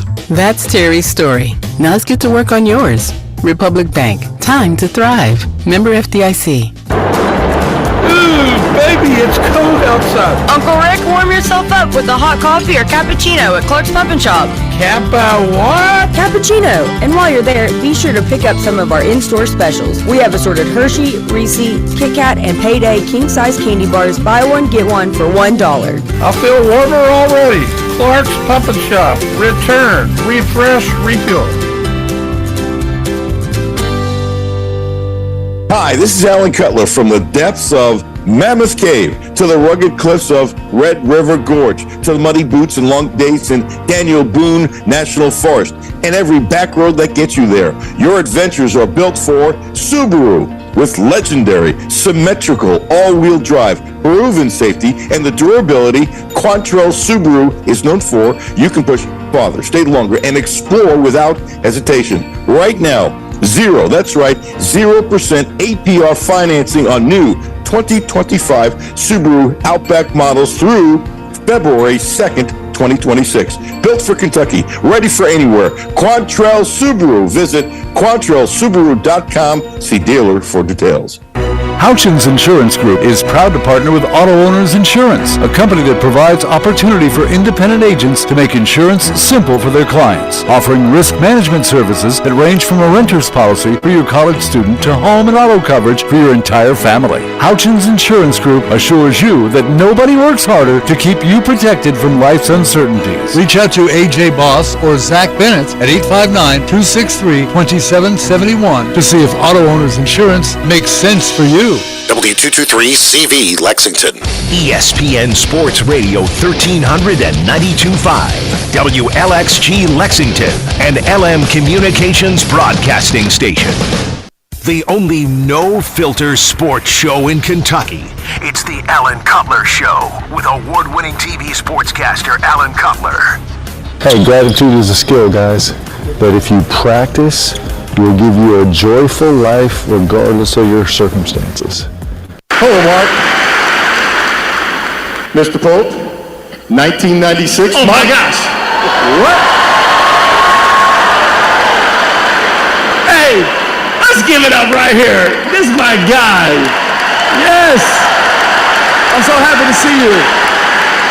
Be nice, America. Let's have a great day. Continue doing what you're doing. You're really good at it. Cut to the Chase has a 5-length lead past the 16th pole. Cut to the Chase. Victor Espinoza to win it. Of all the broadcast television people that I've encountered, you are among the absolute elite. Man, is this the great Alan Cutler? Is this the infamous Alan Cutler? Everything you said was absolutely 100% correct. Listen to Alan Cutler, folks. It's a pleasure for me, an honor to be on here with such a legend. I feel the same. I've always thought you were absolutely the best and always enjoyed being around you. And I won't hang up until you tell me you love me. All right, I love you. Ladies and gentlemen, you've heard it from Alan Cutler. He said he loves Sean Woods. No Filter Radio with Alan Cutler, brought to you by Quantrell Auto Group. QuantrellForLife.com. We travel through the SEC, and sometimes, we'll go and there'll be nobody there for a post-game press conference. I appreciate you guys. Everyone watches women's sports. We need that. We need the coverage. So the fact that you guys are here and staying here, I appreciate it. And I appreciate it from the standpoint that you're helping the game grow. All right, and we need it. We need to do our part as coaches, as rule makers, as administrators. But Dan, we couldn't do it without you guys being here. And this means a lot to me. It really does. It means a lot to me that you guys are here covering the game, asking questions, printing it wherever you're going to print it so everybody can see it and figure it out, because I think we have something special. We just have to do our part. But thank you guys so much for covering it and doing your part, because not everywhere I go in the SEC are there people here, and you guys are helping the game grow. Thank you. That's a credit to Pat Summitt. 1, 2, it's easy to say something nice when you win. He just lost a tough game, 60-58, where his kids had 21 turnovers, and they're pushing Strack around, and she's going to have to adjust, and she's a great player, and I think she will. Okay, but you just lost to Tennessee. Yet he said that. And, when Kentucky beat Oklahoma here, the Oklahoma coach said the same thing. So I don't know if it's something the SEC coaches say they're going to say it on the road, but he's not kissing our you-know-what. I don't believe that for a second with Kenny Brooks. But he has a love of women's basketball. Duh, that's where he's made his living in his life. He cares about the women. He wants to someday, his goal is, and I don't know if he can do it, play all his games at Rupp. Could I see some games at Rupp? Yes. All? Not sure. Maybe. Not sure. I think that's a long shot. But, hey, let him dream. I think it's beautiful. But to say that after you've lost a tough game like that, I thought the soundbite was worth playing, as Kentucky's 3-3 against AP top-ranked opponents, and they're going to drop. No question about it. But I thought that was really cool, Chip Rupp. Thank you for joining us. It was a classy thing for him to say, especially when he was ticked. He said, my girls played hard, but we didn't play smart, and da-da-da-da-da-da-da-da-da. And he's ticked, like a coach is ticked. And that still was his last thing. And he made sure to say that, by the way. He wasn't prompted to say it. He wanted to say that. So good for you, Kenny Brooks. Yeah, no, I think he's Coach Brooks is a class act. We're very fortunate to have him here leading our women's program. And I expect in the very near future, you're going to see him make a very deep run in the tournament, maybe land in a Final Four, winning it all. I don't know. But he's a great coach. Seems to be an incredible human being, a class act. And I listened to his post-game comments last night. And, he's a great coach. I mean, they came from down on the road, and they had 2 great looks within the last 10 seconds to win the game and just couldn't execute. But I think it was funny because even in gut-wrenching defeat, he was able to kind of shed a little humor on it and said, our team turned back women's basketball 20 years tonight. And with that performance, all the turnovers, and, he was disappointed, but he handles it well. Yeah, he does handle it well, and kudos to him. But they couldn't get the ball in bounds with 2 seconds to go on a very odd play, and it happened. But, I keep on harping on free throws. Forgetting about what Tennessee did, Kentucky was 16-25. So I'm not asking them to go 20 for 25, but I have this hard line that unless somebody can tell me otherwise, and I've been like this for a long time, you can't shoot 75%, you stink. And by the way, you can have great nights. You can have nights that are stinky. I'm not ripping the team, but you're 16 for 25, that is 64%. They hit 18 of 25, that's 72%, and you're in overtime. You hit 19 of 25, Chip, that's 76%, and you win the damn game. And so even with 21 turnovers, which is ridiculous, it's a bad night for Kentucky. I'm not ripping their kids, I promise you. I mean, he's doing a hell of a job, and I do think he's going to get to the Final Four this year or some year. I couldn't agree with you more. But they hit their free throws, and I'm not saying they should have shot 80, 85%, but if they shoot 76%, they win the damn game by 1, as bad as they played. And I might be the only person on the earth behind a microphone pushing free throws as much as I do, and I ain't stopping because I know I'm right, and I don't know why other people don't pick up on it. They're critically important in games like that. They're critically important when it comes to March and trying to win big-time tournament games. Women or men, you got to hit your free throws, and both teams need to get better at that. And it cost them last night, but I'm confident that both groups will get it figured out by March. Pink Hate, G League guard. Credit to KSR. They've been doing the stories, and Jacob Politek, who does the show, a bunch and really done a nice job with it. Dink Pate has a relationship with Hart, assistant coach at Kentucky, and he's basically saying, if I get cleared and Kentucky wants me, I'm coming. If everybody else is doing it, what the hell? What the hell? And I'd be a little concerned about how chemistry works if you end up taking some PT away from somebody else, but you got to do what's best for the team. And sometimes feelings get hurt, and that's all part of it. You have a feeling on that? Let me throw one more. If this were today, Enes Kanter would be playing for Kentucky if he was now coming over. So the rule changed, and I thought he got stiffed and that kind of stuff. And Travis Ford yesterday had a very good point. He's dealt with these contracts, and he said sometimes they're just getting expenses. Okay, but to me, that's still getting paid if you're traveling with him and that kind of stuff. But I see Travis's point. But some of these guys who are coming here, we're making six figures there, are making more here and trying to advance their game. And God bless, more power to them. I'm not ripping them for it. But it seems to me this should be equal around the world. I don't care if you're from Russia. I don't care if you're from Lexington. I don't care if you're from Alaska. The rules should be fair for everyone. I know I'm asking a lot, Chip Rupp. Well, there was a lot to unpack there for sure. I heard Travis's comments yesterday. To his point, a lot of the European guys come over. They're deemed as professionals, but they're having their expenses covered. They're playing for club teams. That's one category. I'm having a difficult time wrapping my head around what Baylor and Alabama's done. What it's rumored that we could be considering. I don't know how you declare you become a professional. You play in the G League. Maybe you have a two-way contract. I don't know if any of the three do, but you're a professional. I don't know how you regain your amateur status and come back and play at the collegiate level. I've not read anything that the NCAA put out there where it's and how it's stated and permissible, but I think it's completely against the spirit of the game. However, what I am going to say is I'm not going to die on that hill. If Baylor and Alabama are doing it and it's going to help them advance to the tournament, we have a job to put our best team on the floor, the best product we can on the floor to make a deep run in March. And so I'm not opposed to him joining the squad. And then the last part of it is I have no idea how you keep team chemistry together. You got young guys, Jasper, who's now seeing a pathway to get onto the court. Trent Noah may have a pathway with an injury to get on the court, and then all of a sudden you bring in a guy from the G League. He doesn't have to get in shape because he's already playing, and you plug him in. I don't know how you retain those guys next year. If Jasper ends up sitting basically the rest of the year for this kid, I know nothing, but I can see Jasper saying, I love you, Kay, but I'm leaving. I'm not starting anything, but, if all of a sudden Pope, your coach, is saying you're coming, and getting better and better and all that kind of stuff, and boom, you're basically gone. As much as he's a Kentucky kid, I'm not, again, starting, but I wouldn't be surprised if he'd say, forget about it. Let me throw this at you, Chip. What the hell's the difference between making $35,000? I think that's what most of those guys get in the G League. It's something like that, but they're still going to make, it's more than expenses. And I understand the expense for, I don't know what the percentage is for guys in Europe. Some get percentages. The 16-year-olds, I think some are making money. I don't know if they look at it, don't look at it, that kind of thing. But if you're making $35,000, you're a professional. But let me throw one more thing at you.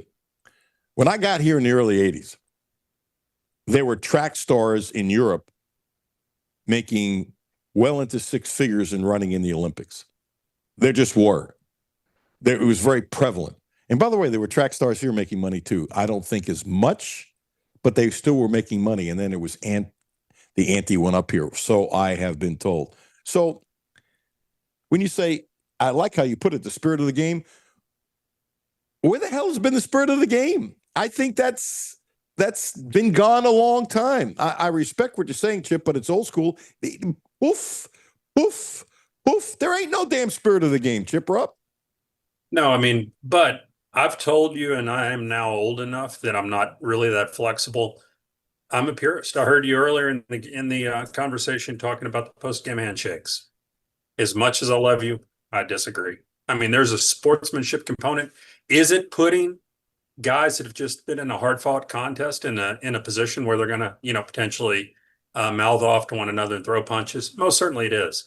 But they have to have enough emotional intelligence. The coach has to have enough control over it that you go out, you fight hard for 40 minutes, you shake the other guy's hand, whether you hate him or not, you get through it and you move on and use a high level of emotional intelligence, go to the locker room and then bang the lockers, flip over tables, do whatever you need to do. But I mean, I hate that. So I watched the national championship game. Carson Beck, he played beyond my expectations in that football game. He throws a pick late. He's devastated. There's no question. But nonetheless, he is in the final game of the season in his very last collegiate game. You go out and shake the hands of the other coach, the other players, the opposing quarterback, and he did not. He walked off the field, and I think that's completely classless. I get it. He was gutted, and I feel for the kid. But come on, you just got to do it. And so, to that earlier point, I am a purist, and there's certain aspects of the game that I hate to see disappearing, and amateurism is one of them. And what you referenced earlier, you got to show some class at the end of the game. Shake the opponent's hand, tell them they did well, even if you don't love them, and walk off. How many times, though, when you're shaking hands, does it really have any significance or have any meaning at all? You know what, Alan? I mean, I wasn't a guy that was getting 40 minutes on the court, so I wasn't fighting my guts out for the entire game. I would get spot duty, but after you go out there, you do the very best you can. Sometimes you have friends or acquaintances on the other team. You want to go through there, and it's just kind of closure for that chapter in your life, and then you move on to the next one. And I always enjoyed the experience. You see the other coach, many times if you were a player, you may have been recruited a little bit by the other coach. You want to see those guys that put in their time and invested in you, wish them well for the remainder of the season and move on. It's just me though. And I do get the fact that I am now considered a fossil but I'm also very inflexible. So that's just my position. You're much younger than me. How old are you, Chip, if you don't mind saying? Just turned 59. Oh my gosh. I'm 73. So if you're a fossil, am I petrified wood? You're not petrified wood. Maybe I'm a fossil in my thought process. Maybe that's it. Maybe physically, no, but I am very old school and I totally understand that. And I run into people that are listeners of your show and they weigh in on some of my thoughts and, I am what I am. So it's just my thought. It may not be right, but it's the way I feel. Oh, no. There's no right or wrong in this discussion. There's not. It doesn't mean I'm right and you're wrong. It doesn't mean you're right and I'm wrong. That part I will strongly disagree. And I have a lot of old school thoughts, and I'm proud of them actually.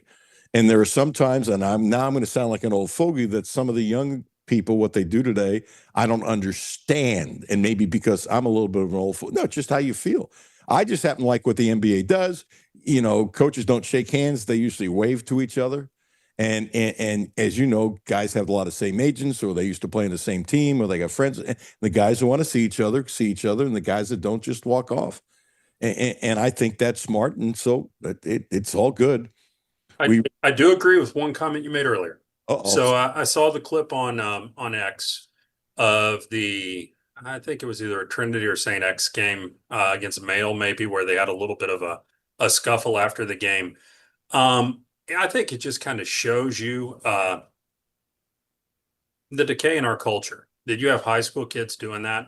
And so if they can't control their teams better than that, then yeah, I do see a pathway that we don't need to be shaking hands at the end. If you can't get through it after a high school basketball game with 16, 17, and 18-year-olds and be civil and shake the other team's hands, then maybe we don't introduce that opportunity into the game.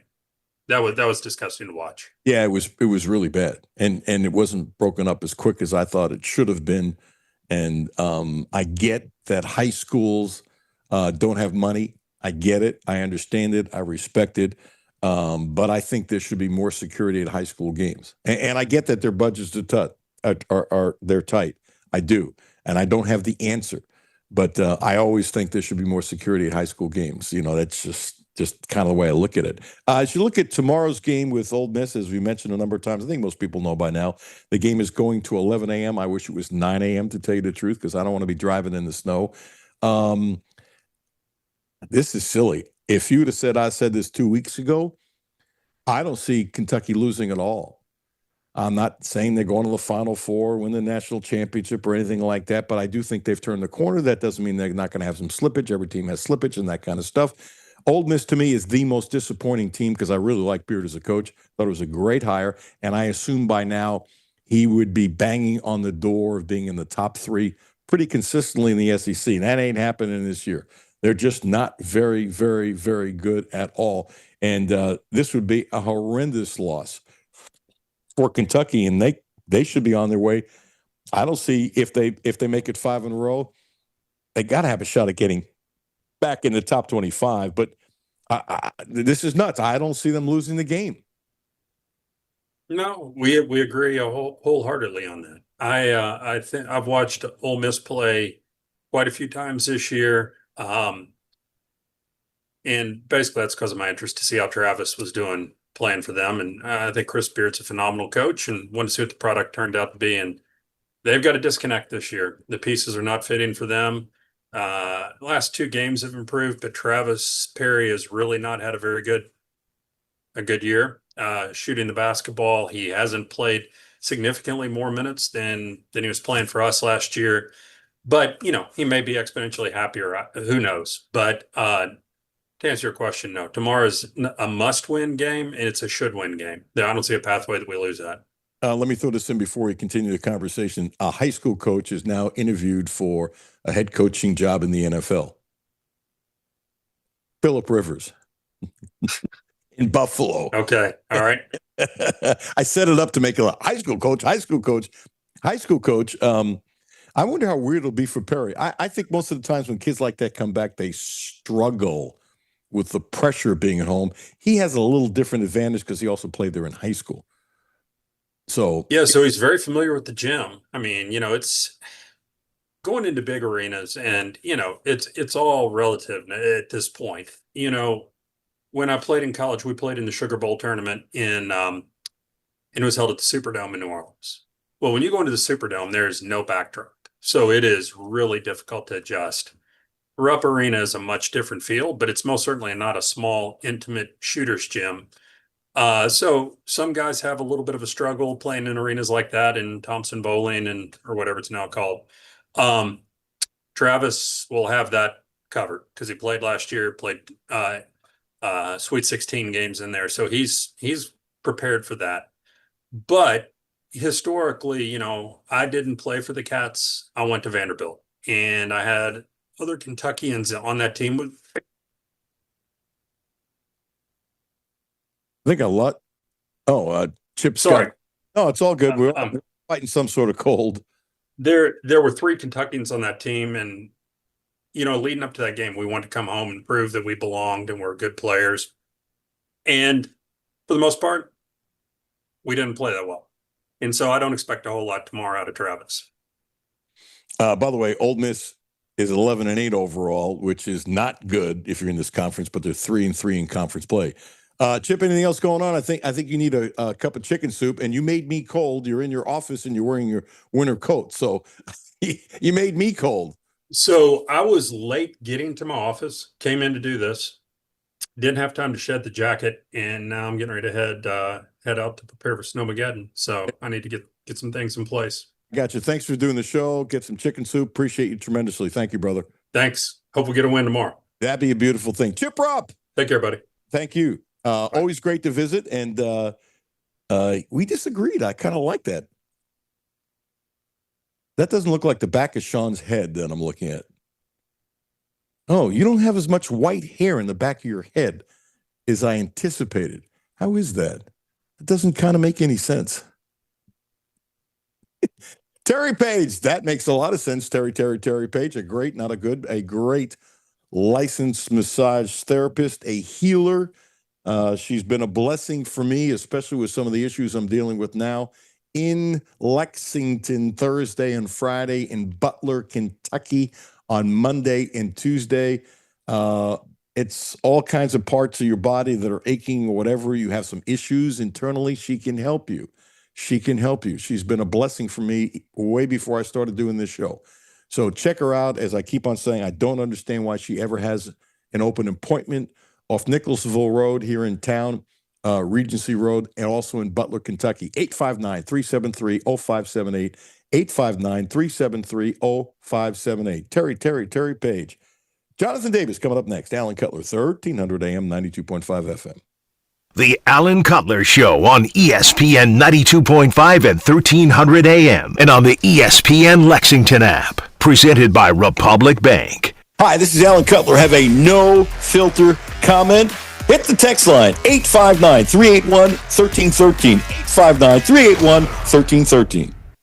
Houchins Insurance Group is proud to partner with Auto Owners Insurance, a company that provides opportunity for independent agents to make insurance simple for their clients, offering risk management services that range from a renter's policy for your college student to home and auto coverage for your entire family. Houchins Insurance Group assures you that nobody works harder to keep you protected from life's uncertainties. Reach out to AJ Boss or Zach Bennett at 859-263-2771 to see if Auto Owners Insurance makes sense for you.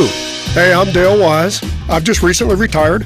I know that the electronics, if you don't keep up with it, it can get away from you and get real confusing. Republic Bank's app, I use their app, and it is so easy to use. I log in with my fingerprint, so it's super easy. I don't have to remember 50 million different passwords and all that stuff. And it lays it out just real nice. That's Dale's story. Now let's get to work on yours. Republic Bank. Time to thrive. Member FDIC. Data rates may apply. Hi, this is Alan Cutler for the Quantrell Auto Group, a people organization who have Cadillacs, Volvos, Subarus. Experience the all-electric and plug-in hybrid power vehicles. We have the VC60, the Volvo. We love it. Best car we've ever had. Dedicated customer service. Helped us big time with financing. A wonderful dealership, the Quantrell Auto Group. They've been terrific for us for well over a decade. I trust the Quantrell Auto Group. At Mashney Law, we don't represent crimes, we represent people. Hi, I'm Abe Mashney. From minor misdemeanors to major felonies, every client receives our full attention, unwavering compassion, and around-the-clock support. Call 859-484-8775 or visit kycriminaldefense.com. Mashney Law, defending the innocent, seeking mercy, and fighting for justice. Baby, it's cold outside. Uncle Rick, warm yourself up with a hot coffee or cappuccino at Clark's Pub and Shop. What? Cappuccino. And while you're there, be sure to pick up some of our in-store specials. We have 5-hour energy shots, Bloom energy drinks, and Blue Diamond almonds. Each buy 2, get 1 free.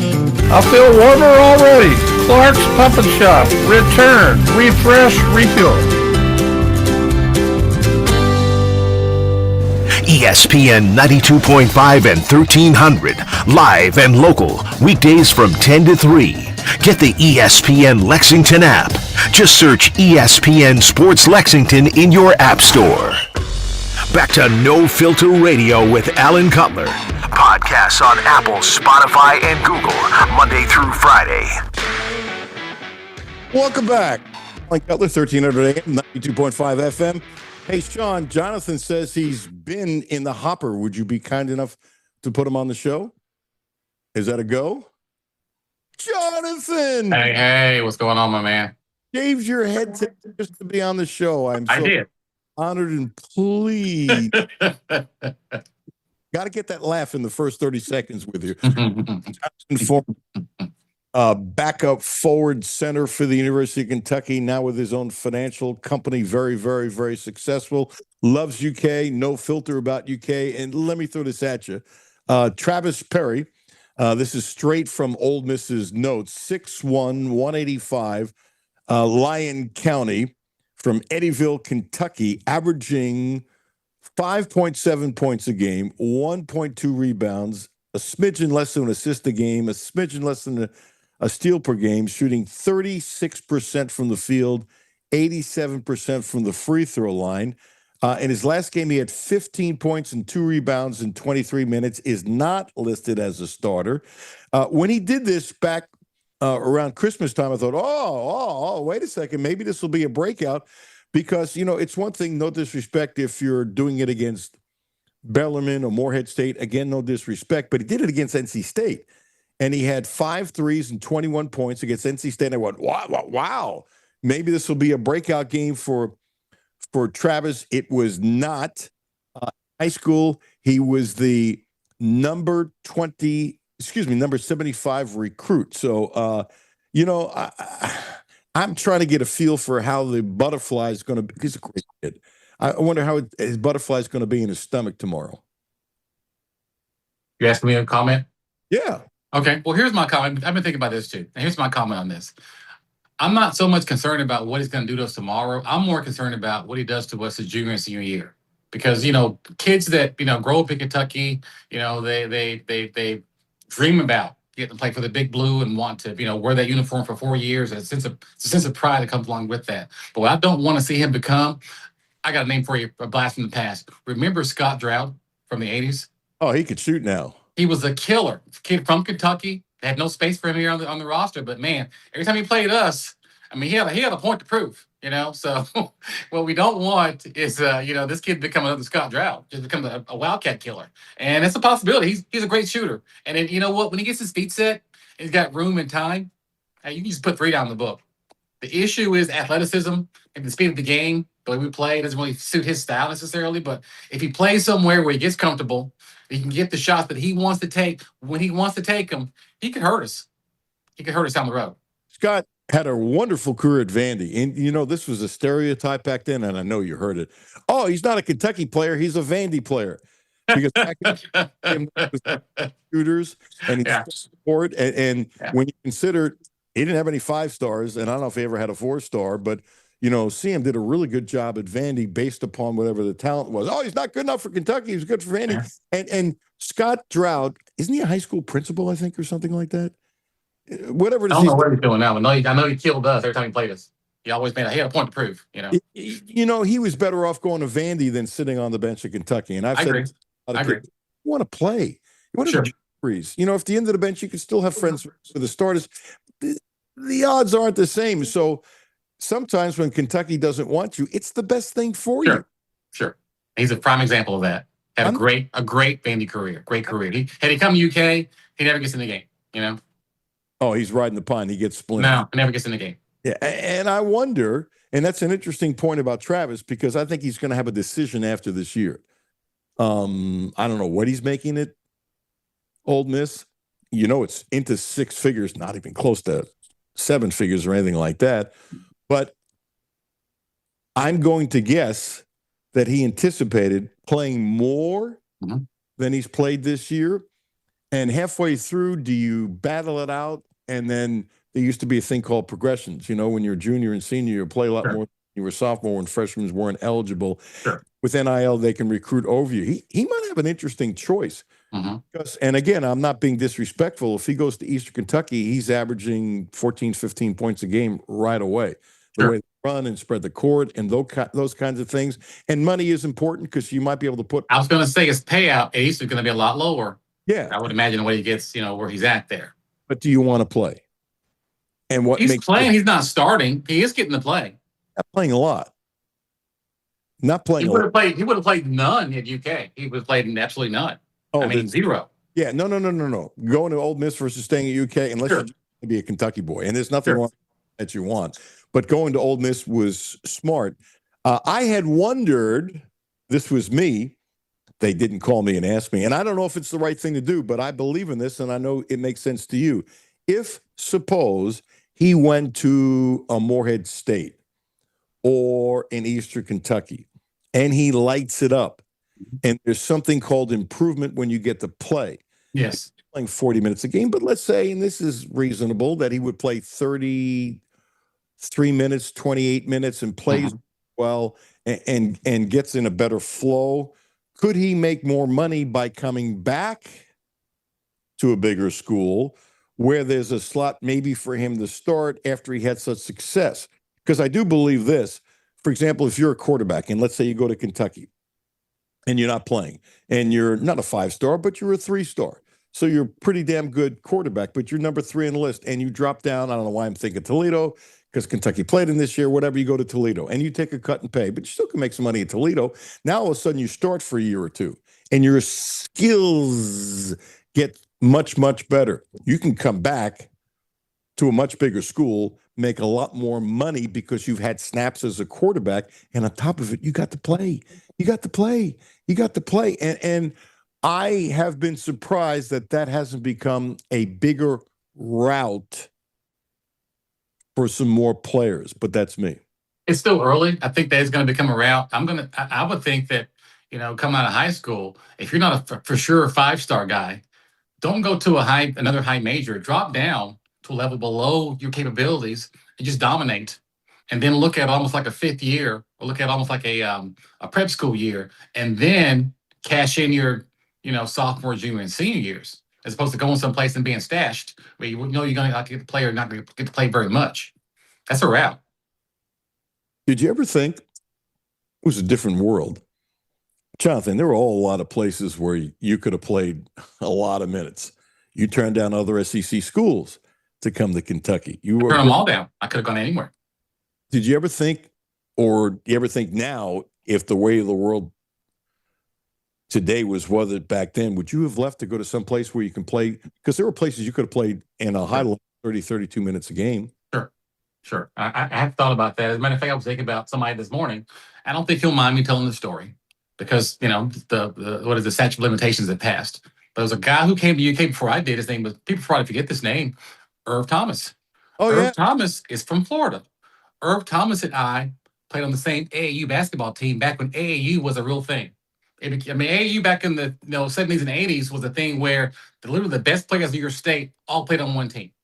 And we were on the same AAU team in the mid 80s. Me and he, and remember Dyron Nix at Tennessee?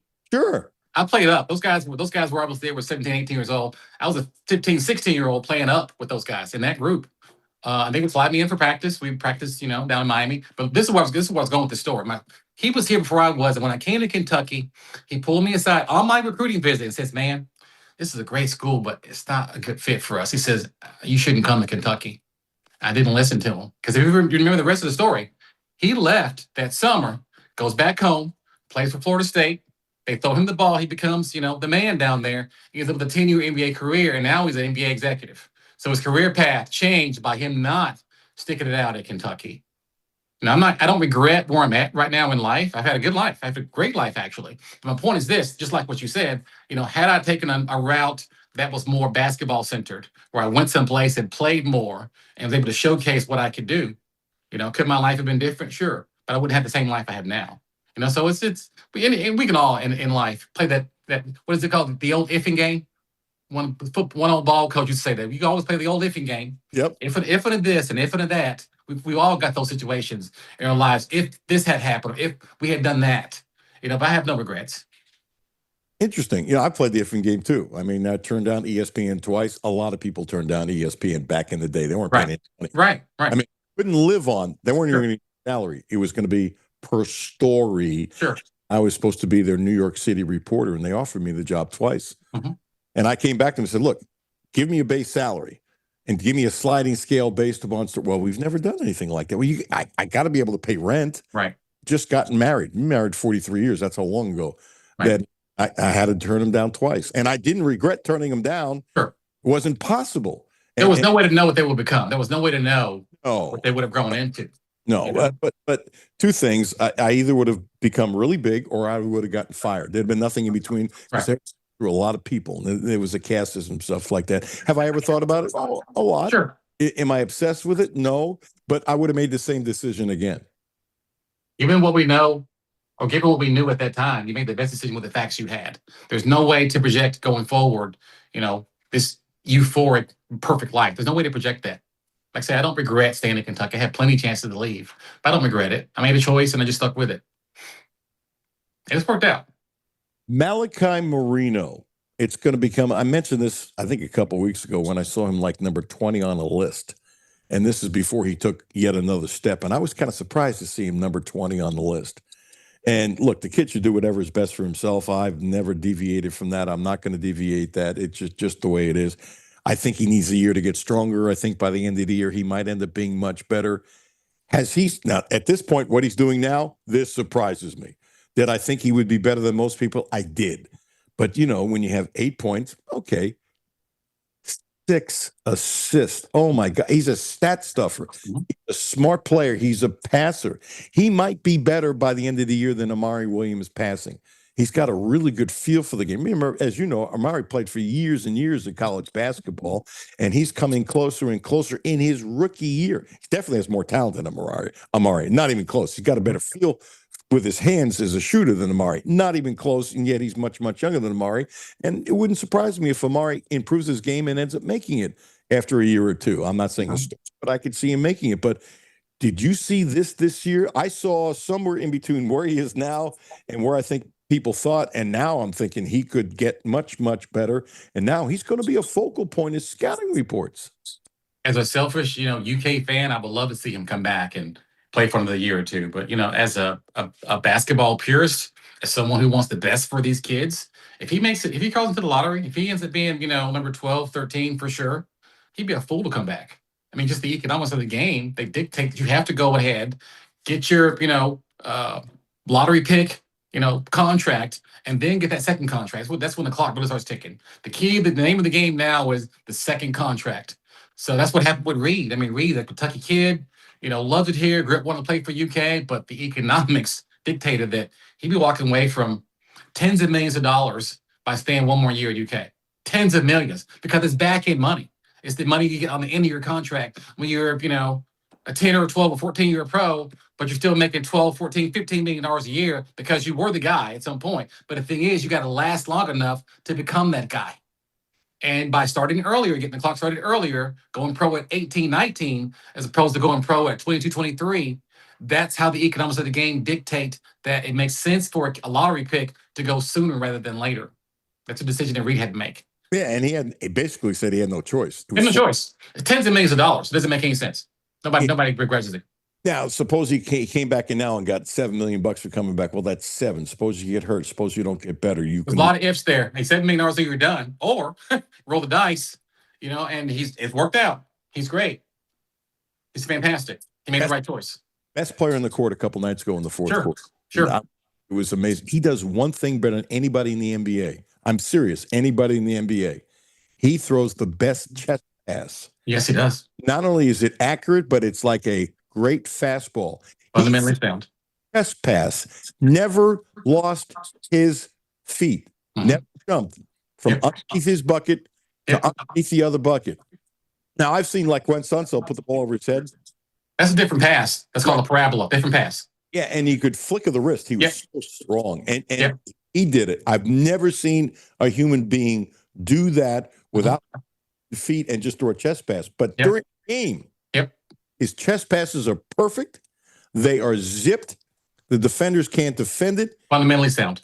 Yeah, but the other thing, too, is you're getting the ball. You know where you're getting it. That's you right. can be ready for your shot because it's so consistent. Nobody in the NBA throws that pass better than he does. Yeah. I'm serious. I'm very serious. It's amazing. He's going to be around for a long time. Make a lot of money doing that. I'm happy for him. I mean, he's fantastic. Never saw this coming. Like I said, I saw the kid play. The curiosity, but they had a tournament here in Lexington as a junior, and the skill was there, but he was just so puny. I was like, man, this kid, it's going to take him 2 or 3 years just to get his weight up and his strength up to be able to survive in the SEC. And then lo and behold, he's a one and done. I never saw that coming from a physical attributes standpoint. Skill wise, the skills have always been there, but I didn't see him reaching puberty that fast. Didn't see it. He's kind of built like a strong safety now. He really is. He is. He's got pipes. He's like a little spark. He's like a little spark plug. He's worked his butt off, and he's ready. We really haven't talked to him. We got 90 seconds. So tell me the thing that you like the most right now, and tell me the thing that you're saying Kentucky needs to get better at. Jonathan Davis, dear friend, no filter, former backup. You said, what did you call yourself last time? Bench warmer. Bench warmer. I was not. There's no shame in being a career bench warmer at UK. No shame in that at all. I mean, really better a doorman in hell than the prince in heaven than the prince of hell. You are prophetic today. Some who might be sitting on a bench at Cumberland. You never know. Yeah, and they might have been a really good high school player. Okay, sure. I'm taking your time. I got less than 60 seconds. Yes. Best thing shortly, thing that you say Kentucky needs to get better at. Give me 15 seconds of each. The best thing is the fight they've shown, literally the fight. I love the fact that when the fight happened, they all came together and backed each other and weren't running away from it. Like I said, we handled that situation after the play's over with. We can decide who to blame after the fact. But when it's happening, when it's hot, we're all going to stick together, swing together. So what we still got to work on, though, is passing. The Williams kid was a great facilitator. He wasn't a guard by any stretch, but the ball didn't stick in his hands. Most of our ball handlers are guys where they have to have the ball in their hands. We got to play Jasper Johnson at the point guard. He's got to be allowed to have a free mind and be able to think shot first. He's a shot first player. Let him go in and get a couple of shots up. Let him get loose before he has to start thinking about passing the ball, because when he goes in the game right now, he's thinking, I got to pass the ball. I got to make a play. He'll be wide open for a shot and not thinking about the shot, thinking about the play. Play with a free mind. We can work better on that. Ladies and gentlemen, he plays with a free mind, Mr. Jonathan Davis, except on a golf course where his son is about to dominate him.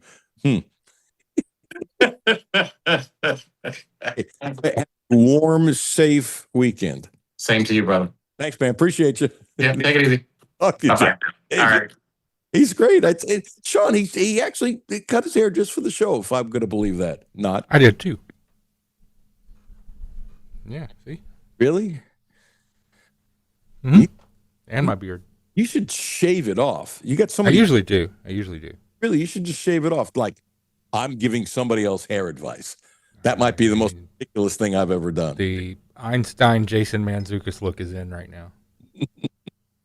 If I only had his brains. Matthew and Jimmy on Monday. Jimmy will be back. I'll be back at noon on Monday. Brad Taylor coming up next. Sean, thank you for filling in.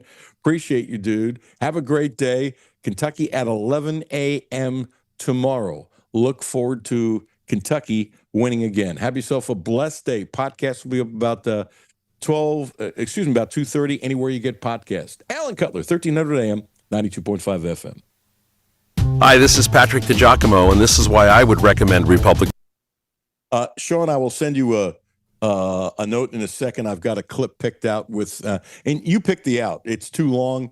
Let it go about a minute, whatever you pick the out. If Okay. That's ready. 3, 2, 1.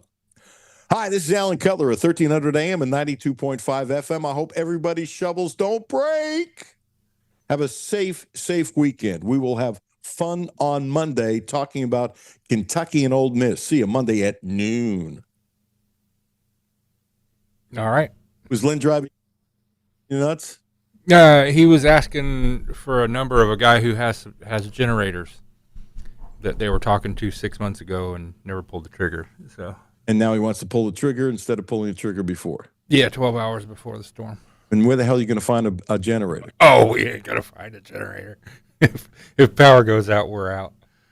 So how much would this cost? Thousands to get a bunch of generators? Oh, God, yeah. Yeah, you're probably going to have a shitty weekend, so I wish you well. Well, it gets to a point where even with four-wheel drive, I ain't going nowhere. I can respect that. Yep. I can. If it's a power outage, ain't nothing I can do about it anyway. So. No, and you know what I'm thinking about? Even though they moved the game up, I might not go to the game tomorrow. Yeah, I'm weighing up whether to set myself up to do everything from home for that as well. Probably am. You probably will. Yeah. All good, dude. I know you got other stuff going on. Thanks, dude. Appreciate you. All right. And I'll send it to you now. Okay.